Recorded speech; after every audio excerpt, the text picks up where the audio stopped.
Warren, how would you define true success?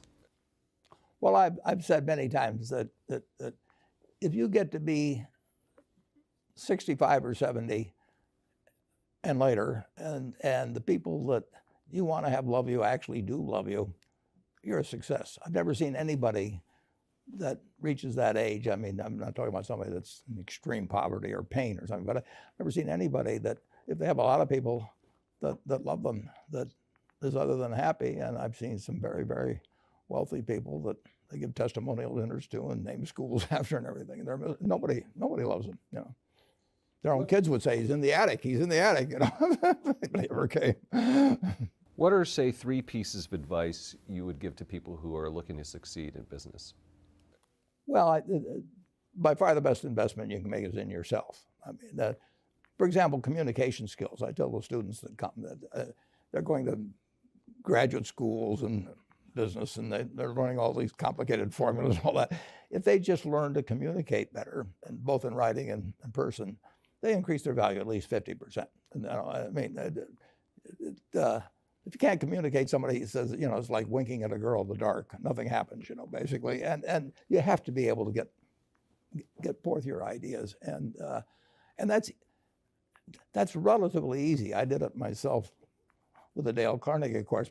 Some people wish I'd taken a shorter course now in terms of my talking later on. But it's just hugely important. And if you invest in yourself, nobody can take it away from you. I mean, the second thing, which I'll get a certain criticism for not living it, but I do tell those students, you know, that if I gave you a car and it'd be the only car you get in the rest of your life, you take care of it like you can't believe. Any scratch, you'd fix that moment. You read the owner's manual. You keep a garage and do all these things, and you get exactly one mind and one body in this world. And you can't start taking care of it when you're 50. By that time, you'll have rusted out if you haven't done anything. So you should really make sure that you just remember that you just got one mind and body to get through life with and to do the most with it. What about life advice?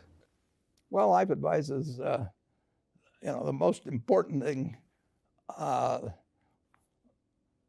aside from the things I've talked about already, is really who you associate with. You want to associate with people that are better than you are. I mean, basically, you'll go in the direction of the people that you associate with, and you want to have the right heroes.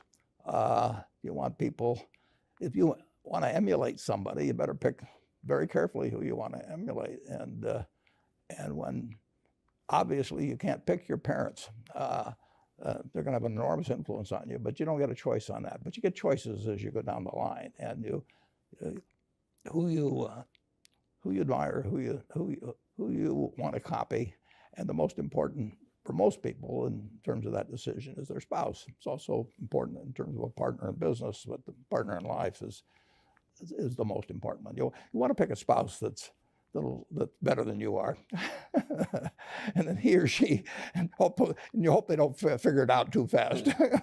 Great. Biggest mistakes people make when investing? Well, they try to, they just don't realize that all you have to do is just buy a cross-section of America and then never listen to people like me or read the papers or do anything subsequently. They think that because you can trade, you should trade. You buy a farm, you buy an apartment house, you can't resell it tomorrow, and you know the cost of moving around. Now you get something handed to you, liquidity, you know, which is instant. You can sell, and the cost of doing it are pennies, you know, compared to other kinds of investment activity. So because they can so easily move around, they do move around, and moving around is not smarter than investing.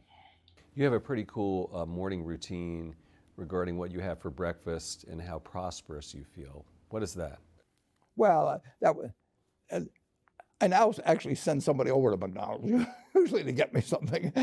Since the publicity I got from earlier describing my habits at McDonald's, I now have somebody go in the office, but that was more for entertainment value. I actually eat exactly what I like to eat.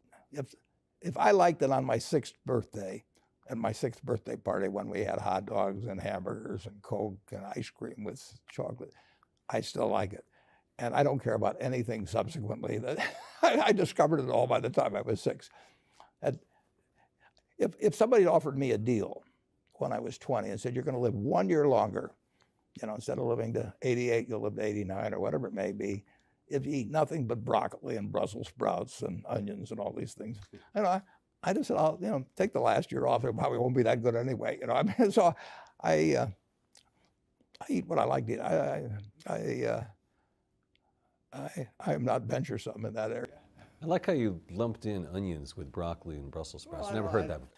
I just don't happen to like onions, but no, I don't put them in the same category. Okay. You and George H.W. Bush, I think. Is business school worth it? Depends on the person, much more than it depends on the school. I mean, I wouldn't worry. Some people are going to get a lot out of advanced education, and some people are going to get very little. And I don't even think it's important that every person go to college at all. I mean, we have all kinds of jobs at 70 or so thousand a year, 80,000 a year, that college training is not of use. And I actually was not keen on going to college myself. Yeah, my dad kind of jollied me into it. He could get me to do anything. But if they'd had an SAT test in those days, he would have taken the test for me. but because I knew I could have a good time, and I liked investing, and I didn't really feel I could read the books. So I don't, you know, it's a big commitment to take 4 years, and the cost involved, and maybe the loans involved, and everything. And I think, depending on what your interests are in life, I don't think it's for everybody. I think it's for a lot of people, but there ought to be a reason you're going, and I didn't really see much reason. All right, last question. So lightning round, so there's a few. Do you ever drink water? Only under duress. What is your favorite all-time song, Warren? It's undoubtedly, it's My Way. What about movie? Favorite movie? Well, I like The Bridge on the River Kwai because of there were a lot of lessons in that. Plus, it was, you know, enormously fascinating. Catchy tune also. Pardon me? Catchy tune also. Yeah, Right. very. Right. But the ending of that was sort of the story of life, you know. Got it. Favorite book?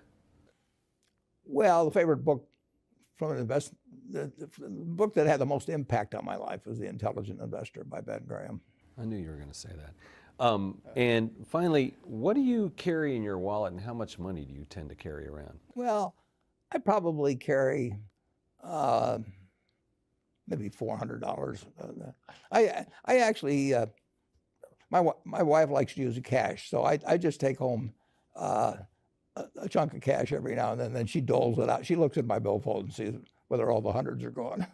Sticks a few in there, but it's pretty simple. And credit cards?